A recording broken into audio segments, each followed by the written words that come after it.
Welcome to another deep dive. Today we're going to be tackling something that really makes you wonder what you think you know. Ooh, that sounds fun. Confabulation. Yeah. Have you ever had like a really vivid memory Mm-hmm. and then you find out later that it's not really accurate? Yeah. Or maybe it didn't even happen at all. Oh, yeah, for sure. Well, confabulation is that. Okay. But like to the extreme, Interesting. it's your brain like genuinely believing Wow. in things that never happened, Really? constructing its own reality. It's amazing, isn't it? It is. How our memories aren't just these like recordings of the past. They're Mhm. always being like filtered and reshaped Right. by our brains. Exactly. And our guide for this doc dive Okay. is Armin Schnider's book, Okay. The Confabulating Mind. Okay. Cool. And Schnider's a neurorehabilitation professor. All right. So we're getting like the cutting edge research here Love it. to start things off. Yeah. I was thinking it'd be good to take a step back Yeah. and look at how we've come to understand confabulation over time. Yeah. Where did this even begin?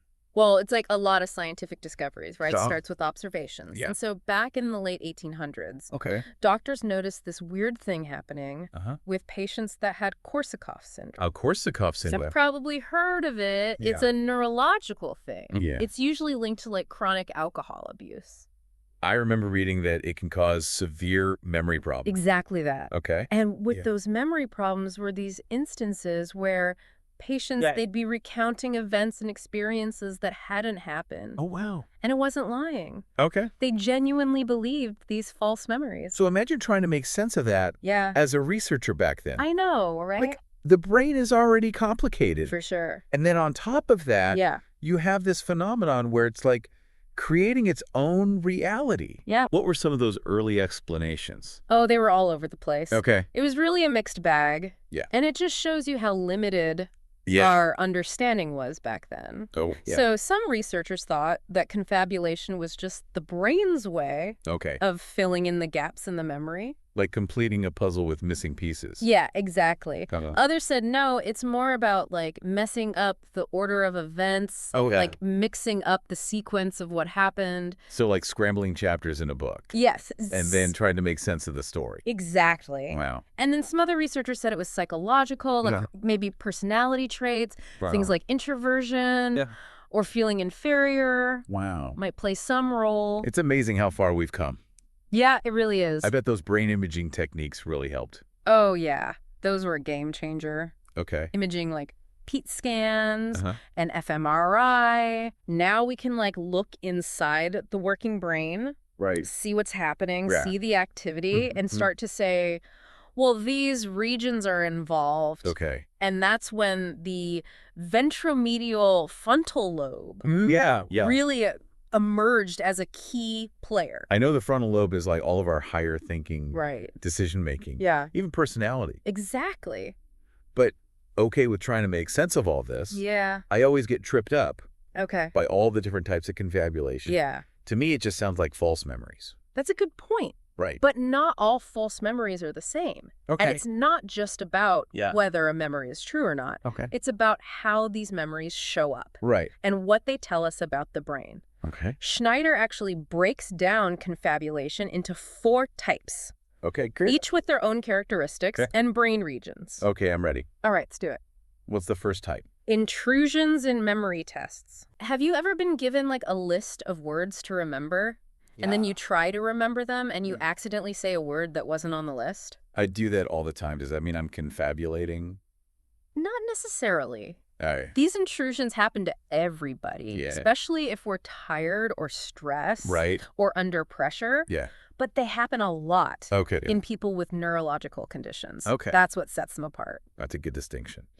Okay, what about the second type? Okay, what's number 2? Momentary confabulations. Oh, quite. These are like those little Yeah. spur of the moment fabrications that we do to like save face Switching. or avoid embarrassment Right. or just smooth over a situation. Right. And they're usually plausible and they Yeah. don't last long. Okay. Your brain quickly coming up with a white lie. So if I forgot about a meeting Yeah, and then I said I was stuck in traffic, exactly. even though I wasn't. Yeah.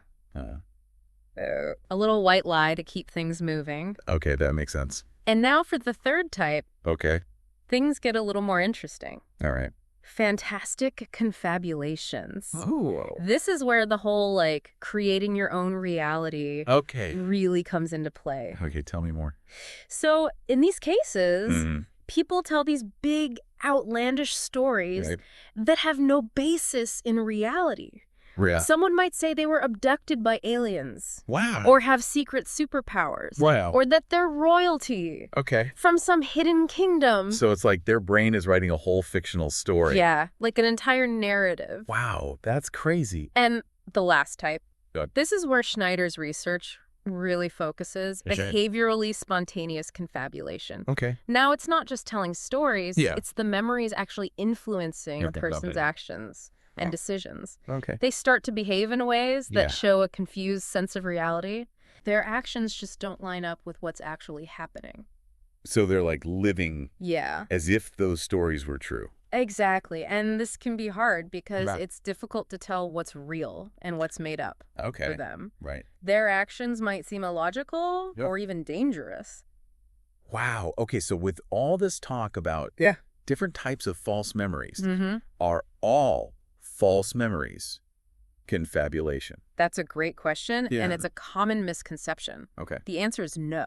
Okay. Not all false memories Uh-huh. are confabulation. Okay. Help me understand the difference. So think about when memories are manipulated or implanted, like through suggestive questioning Yeah.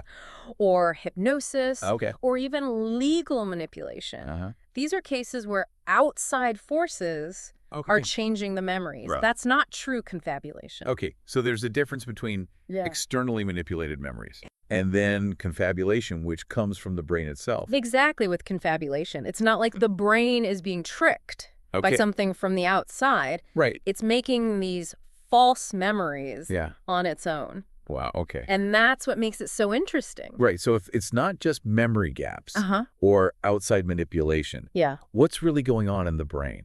Well, Schneider thought that maybe there was this filtering mechanism Okay. in the brain, Well. like a mental quality control system. Interesting, okay. It helps us sort through all that information Yeah. and prioritize what's important. Right now, Okay. think about it. Your Yeah. brain is constantly bombarded with input, All the time. sights and sounds, Yeah. smells, sensations, Right. and then you have all these memories, Uh-huh. and they're all competing for your attention. Yeah, Your brain needs a way to filter all that makes sense. and focus on what's truly important. So it's like my brain is making choices Yeah. about which memories are important right now Mm-hmm. and which ones can stay hidden away. That's a great way to put it. Okay. Schneider thinks that in confabulation, that filtering system malfunctions. Those memories that don't match reality, Yeah. they slick through, Okay. and then the brain treats them as real. Oh, wow. And here's the crazy part. Wow. This filtering, Huh. it happens preconsciously. Preconsciously. You mean my brain is deciding Uh-huh. what memories are important Yeah, before I'm even aware of it? that's right. It's all happening in milliseconds. Wow. Your brain is like the super efficient editor Okay. curating your consciousness.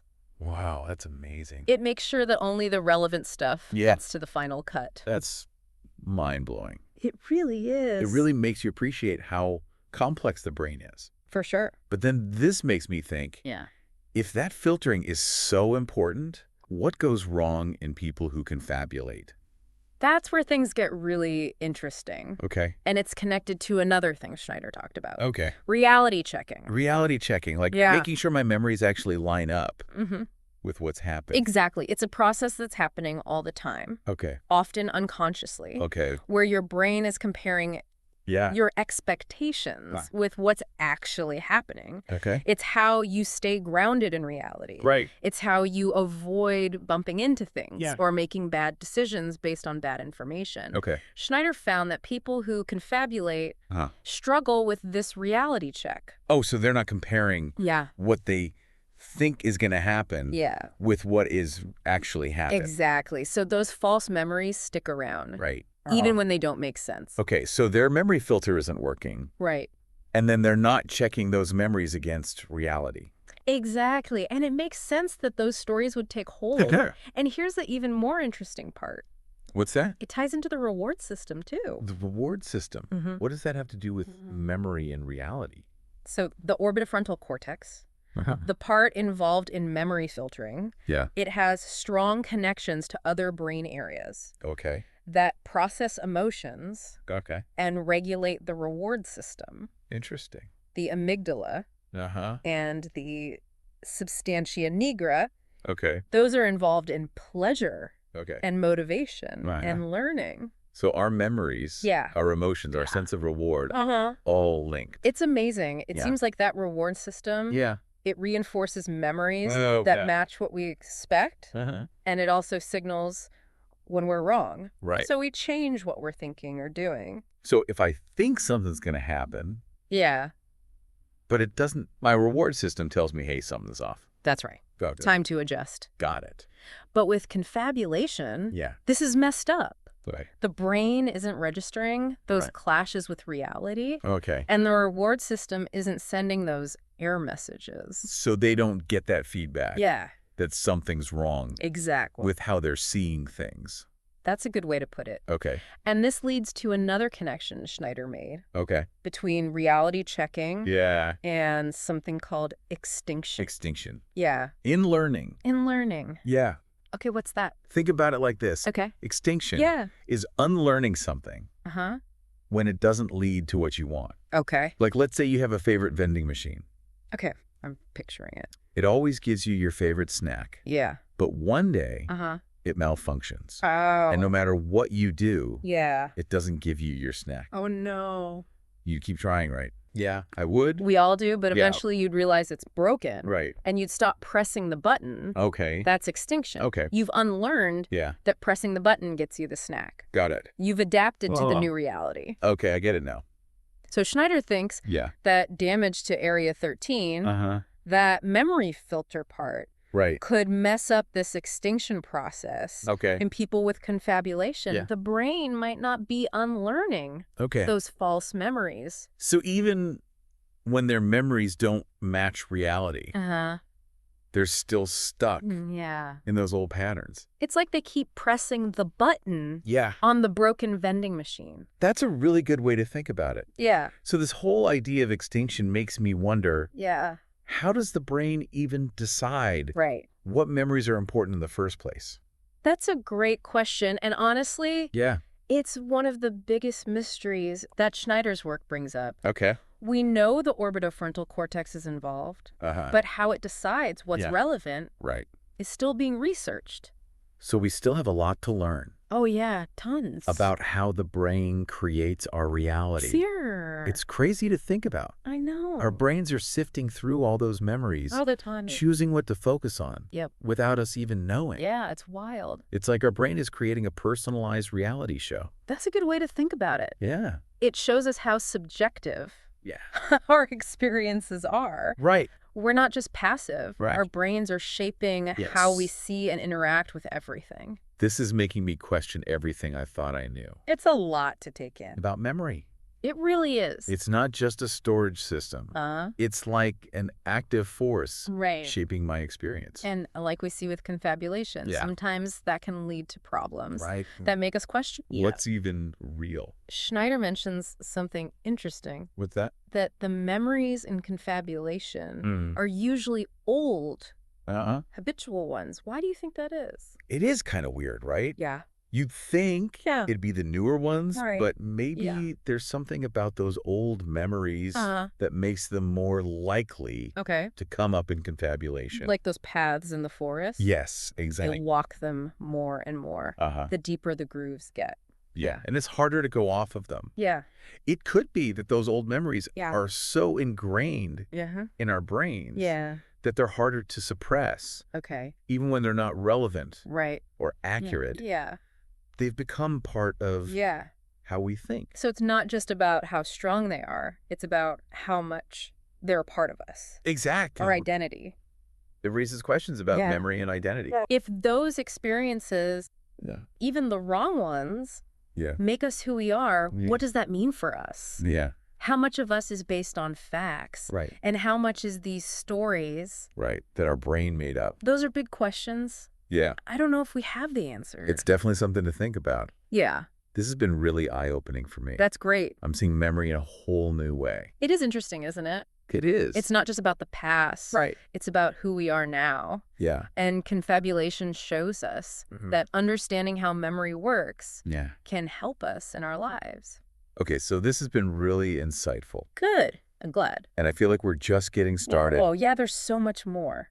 with this topic. Absolutely. We'll keep going Okay. with our deep dive into confabulation Sounds good. right after a word from our sponsors. Okay. Stay tuned. Welcome back to our deep dive into confabulation. Yeah, I'm still thinking about everything we talked about. It's a lot to process, isn't it? It is. This idea that our brains are filtering our memories Right. and deciding what's important. And we don't even know it's happening. It's crazy. It is. And then when that system breaks down, Yeah. like with confabulation, Yeah. it can really affect people's lives. Before the break, we were talking about extinction in learning. Right. How our brains unlearn something Uh-huh. when it's not working anymore. Yeah. You used that vending machine example, Uh-huh. and it made sense. Okay. But how does that help us understand Yeah. why these false memories stick around? So remember extinction. It's like deleting that association in your Yeah. brain. That's not working anymore. Okay. Like realizing that no matter how many times Right. you hit that button on the vending machine, Yeah. it's not going to give you your snack. Right. You eventually just stop. You And- adapt Yeah. to that new reality. That the vending machine's broken. Yeah. But Schnider thinks that in confabulation, Yeah. this delete button, this Mhm. extinction process is Yeah. broken because of that damage to Yeah. Area 13. Yeah. The memory filter. Right. The brain can't let go Yeah. of those memories, Even even though they're not true. exactly. So they're like stuck Yeah. pressing that button Mm-hmm. on that breaking vending machine. Hoping that it's going to work. Yeah. Even though they know it's broken. Right. But their brain isn't getting that message. Okay, so the brain isn't getting feedback Yeah. that those memories aren't right. Exactly. So this makes me think about Yeah. how memories are formed in the first place. Mm-hmm. If this filtering is happening Yeah. before we're even aware of it, Right. how does the brain choose Yeah. That's a good question. what to keep? And we don't really know. Really? We know some brain areas are involved, Uh-huh. like the orbitofrontal cortex, but the exact way it decides Okay. is still a mystery. Wow. So it's not just about Yeah. how strong a memory is or Right. how emotional it is. Okay. Think about it. Right. We experience so much every day, Yeah. but we only remember a tiny bit. That's true. So there must be some process Yeah. that chooses what to keep. It's like our brains are judging Yeah, what's worth remembering exactly. and what's not. Your brain is like a storyteller, Okay. creating your life story, Yeah. choosing the best parts, Uh-huh. the details, and what to leave out. And that shapes how we see ourselves Right. and how we see the world. It's really powerful. It is. And confabulation shows us Mm-hmm. that power Yeah. can be a problem. It can do. The more we understand memory, Yeah. the better we can use it Right. and deal with its problems. So you mentioned earlier Yeah. that Schnider talked about Yeah. those old memories. Resurfacing in confabulation. Why do you think that happens? It's weird, right? It is. You'd think it'd be the new memories. Yeah, the recent ones. But maybe it's because Okay. those old memories Yeah. are so ingrained in our neural pathways Okay. that they're hard to get rid of. Like those paths in the forest Exactly. that we were talking about before. Yeah, the more you walk them, Uh-huh. the deeper they get, and it's Right. hard to go off of them. Right. Those old memories might be so deep Yeah. that they're hard to suppress. Even when they're not true anymore. Right. It's like they've become Yeah. how we think by default. So it's not just that they're strong. Uh-huh. It's that they're part of who we are. Exactly. Our identity. And that makes us think about Yeah. how memory and identity are connected. Right. Like, if our past, even if it's wrong, Yeah. makes us who we are, then what does that mean? What does it mean? How much of us Yeah. is based on fact? And how much is based on those stories our brain made up? That's a big question. It really is. I don't know if we have the answer. It's something to think about. This whole deep dive has been Right. really eye-opening. Good. I'm glad you're enjoying it.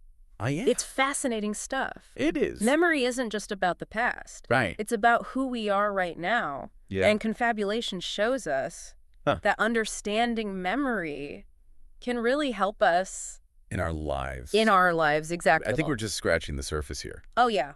For sure. with this topic. There's so much more to talk about. Before we wrap up, Yeah. I have one more question. Okay, shoot. Schnider said Uh-huh. that memory filtering Yeah.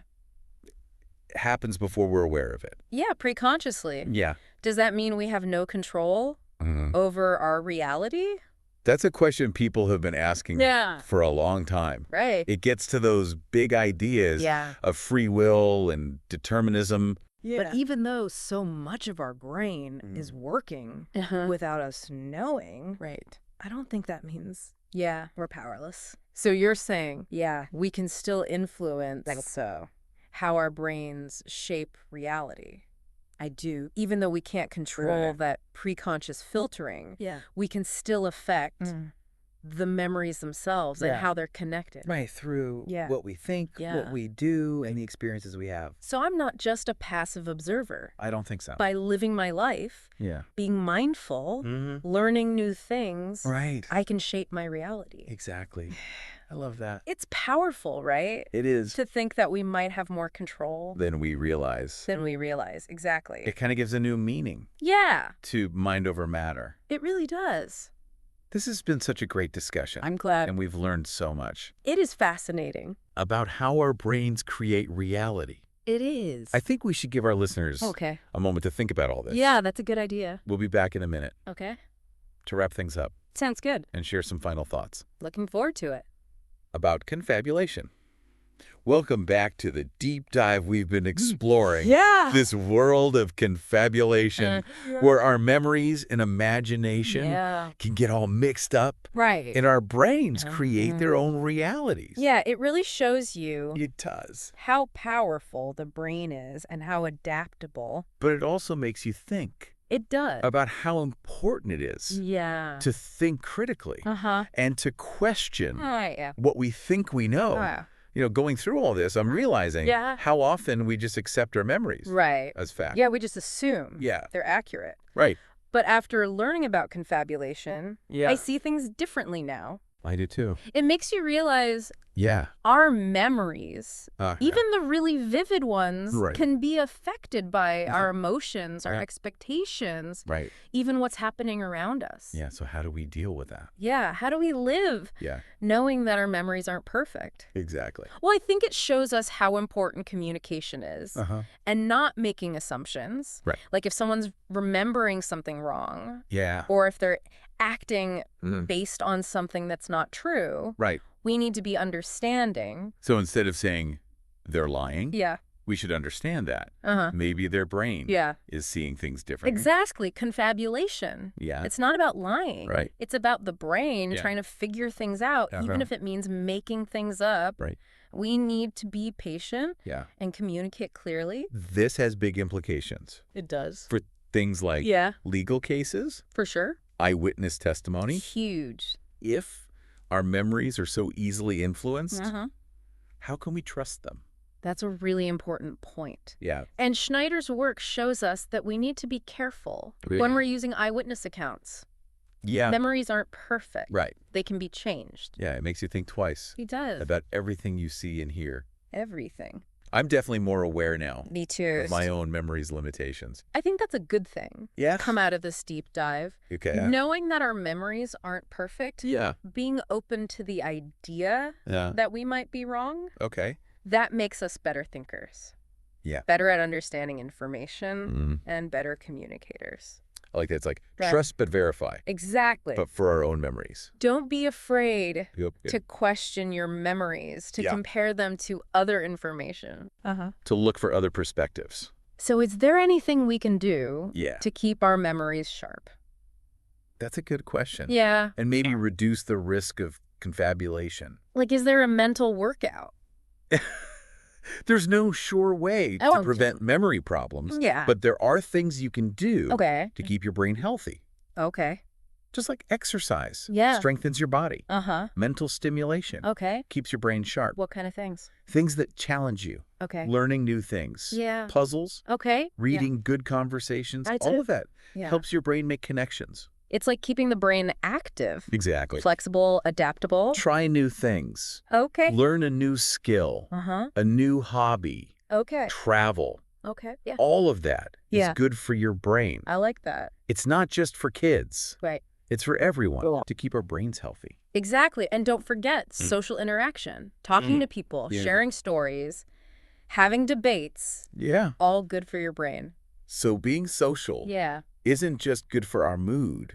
It's good for our brain. It's all connected. It is. Your brain is amazing. It is. Everything you do affects it. This has been such a fascinating look It has been. at memory and the brain. So complex. It is. And I'm walking away from this appreciating how our memories shape us. Yeah. And wanting to keep learning That's great. and keep my brain active. So next time you have a vivid memory, think about it. Okay. Is it real? Or is your brain making it up? That's a great point to end on. I think so. We're not just watching our lives happen. We're creating our own realities. And that's pretty amazing. It is. And maybe a little scary. It is. But mostly amazing. Thanks for joining us for this deep dive It was my pleasure. into the world of confabulation. Until next time. Keep those brains buzzing.